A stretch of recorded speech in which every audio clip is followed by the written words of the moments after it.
Sejarah konstitusi di Indonesia. Indonesia adalah salah satu negara yang menggunakan konstitusi tertulis, yakni Undang-Undang Dasar 1945. Sebelum dan sesudah menggunakan kembali Undang-Undang Dasar 1945, Indonesia sebelumnya pernah menggunakan konstitusi RIS, Undang-Undang Dasar 1950, dan lalu kembali lagi ke Undang-Undang Dasar 1945. Pada masa pertama adalah Regling-Reglement, yakni peraturan dasar untuk pemerintahan Hindia Belanda yang setara dengan Undang-Undang Dasar yang diatur dalam Statbat 1855 nomor 2. Regling-Reglement ini mengatur tentang tata pemerintahan dengan hukum perdata Eropa untuk golongan Eropa dan hukum adat untuk bukan golongan Eropa. Pada masa ini ada 4 perubahan. Yang pertama ada pada 22 Desember tahun 1818. Yang ini adalah perubahan pertama. Perubahan kedua pada 30 Agustus 1827, yang ketiga pada 16 Mei tahun 1869, dan yang keempat atau yang terakhir pada tanggal 20 Februari 1836. Masa Indiscestat Regling. Indiscestat Regling mulai berlaku pada 1 Januari 1926, menggantikan Reglement sebagai Undang-Undang Dasar Hindia Belanda setelah perubahan Greenwich Belanda 1922. Indiscestat Regling mengatur tata pemerintahan dan melibatkan Volksraad dalam pembentukan peraturan. Indiscestat Regling memperkenalkan pembagian masyarakat menjadi 3 golongan: Eropa, Timur Asing, dan Pribumi. Meskipun Indiscestat Regling tetap berlaku selama pendudukan Jepang, administrasi Jepang menggantikan beberapa badan pemerintahan Belanda. Namun hukum dan peraturan Belanda diakui sepanjang tidak bertentangan dengan aturan Jepang. Masa Undang-Undang 1945. Sehari setelah proklamasi kemerdekaan, PPKI mengesahkan Undang-Undang Dasar 1945 pada 18 Agustus tahun 1945 sebagai konstitusi sementara yang disusun oleh BPUPKI. Pengesahan cepat ini dilakukan karena urgensi politik pasca Perang Pasifik. Undang-Undang Dasar 1945 terdiri dari pembukaan, batang tubuh yang terdiri dari 16 bab, 37 pasal, aturan peralihan, dan penjelasan.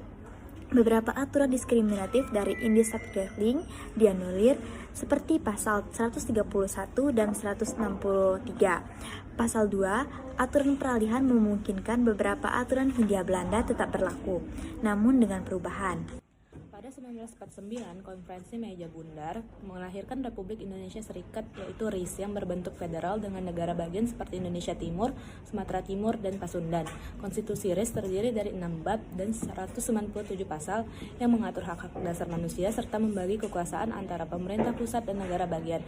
UUD 1945 tetap berlaku di Yogyakarta yang merupakan bagian dari negara Republik Indonesia. Undang-Undang Dasar Sementara. Setelah pembentukan Republik Indonesia Serikat atau RIS, banyak negara bagian menolak bentuk negara serikat dan menginginkan kembali ke negara kesatuan. Beberapa negara seperti bagian Jawa Timur dan Pasundan mulai menyerahkan tugas pemerintahan mereka kepada RIS. Hingga pada Mei 1950, hanya Indonesia Timur dan Sumatera Timur yang belum melakukannya. Menanggapi hal ini, pada 19 Mei 1950 ditandatangani Piagam Persetujuan antara RIS yang diwakili oleh Perdana Menteri Muhammad Hatta dan Republik Indonesia yang diwakili oleh Perdana Menteri Abdul Halim untuk kembali ke bentuk negara kesatuan. Sebagai tindak lanjut, sebuah panitia dibentuk untuk merancang Undang-Undang Dasar Sementara atau UUDS yang disahkan pada 15 Agustus 1950.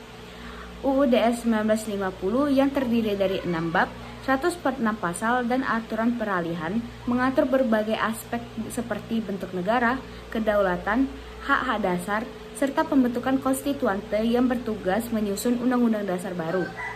UUDS ini berfungsi sebagai konstitusi sementara selama transisi dari negara serikat ke negara kesatuan.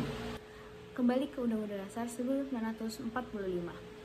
Konstituante yang bertugas menyusun konstitusi permanen telah gagal menyelesaikan tugasnya setelah bersidang selama 2,5 tahun karena tidak pernah mencapai quorum. Situasi semakin memburuk dengan munculnya pemberontakan di beberapa daerah dan konflik politik. Hingga Wakil Presiden Muhammad Hatta mengundurkan diri pada 1956. Menghadapi krisis ini, Presiden Soekarno mengusulkan kembali ke Undang-Undang Dasar 1945. tanpa amandemen. Namun, sidang konstituante tetap buntu. Akhirnya, melalui dekret Presiden 5 Juli 1959, Soekarno membubarkan konstituante, memberlakukan kembali Undang-Undang Dasar 1945, dan menghapuskan Undang-Undang Dasar sementara.